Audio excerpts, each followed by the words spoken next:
Corona संक्रमण से निपटने के लिए देश में पिछले 1 महीने से ज़्यादा समय से लॉकडाउन लागू है। इसने अर्थव्यवस्था को लेकर गंभीर चुनौतियां खड़ी कर दी हैं। कांग्रेस के पूर्व अध्यक्ष राहुल गांधी ने इन चुनौतियों को लेकर रिजर्व बैंक ऑफ इंडिया के पूर्व गवर्नर रघुराम राजन से चर्चा की है। इस चर्चा में राहुल गांधी ने प्रधानमंत्री नरेंद्र मोदी की नीतियों पर कई सवाल खड़े किए हैं। राहुल गांधी के सवाल पर रघुराम राजन ने कहा है कि अगर हम अर्थव्यवस्था को खोलना चाहते हैं तो टेस्टिंग की क्षमता को बढ़ाना होगा, हमें मास टेस्टिंग की ओर जाना होगा।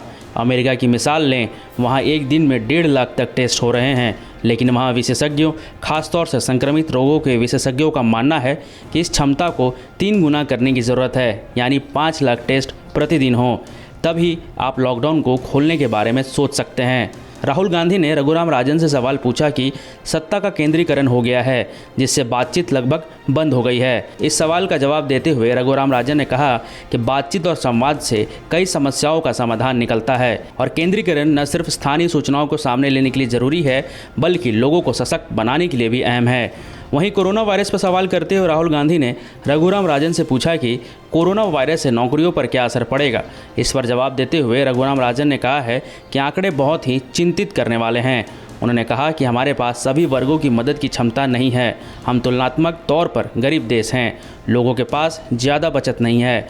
हमने अमेरिका में बहुत सारे उपाय देखे और ज़मीनी हकीकत को ध्यान में रखते हुए यूरोप ने भी ऐसे कदम उठाए।